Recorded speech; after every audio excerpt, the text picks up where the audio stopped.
ആടാ, നീ എവിടെ എത്തി? ആ കളിയാ, എവിടെയാണ്?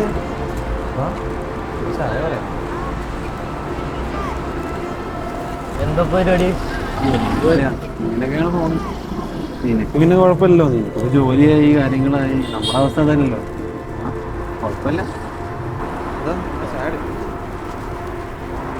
എങ്ങനെ പോകണ ക്ലാസ്സൊക്കെ? ക്ലാസ്സൊക്കെ കഴിഞ്ഞടാ. പക്ഷെ ഈ വീട്ടില് പ്രഷറും കാര്യങ്ങളൊക്കെ ആയിട്ട് അതിന്റെ കുറെ ബുദ്ധിമുട്ടുണ്ട്. അത് അറിയിച്ചിരിക്കും. കുഴപ്പമില്ല, എൻ്റെ ഒരു വഴിയുണ്ട്. 3 മാസം ഇങ്ങനെ സ്പെൻഡ് ചെയ്യണം. എന്താ വഴി? നീ പറ, നമുക്ക് നോക്കാം. സംഭവം അറിഞ്ഞില്ല, കൊച്ചി ടൗൺ ഹാളിൻ്റെ അടുത്ത് ഡിജിറ്റൽ മാർക്കറ്റിങ്ങിൻ്റെ ഒരു അക്കാദമി സ്റ്റാർട്ട് ചെയ്തത്. അത് 3 മന്താണ് കോഴ്സ് ദിവസം വരുന്നത്. അത് കഴിഞ്ഞ് നമ്മുടെ കുറച്ച് ഫ്രണ്ട്സ് ലേറ്റ് ആയിട്ട്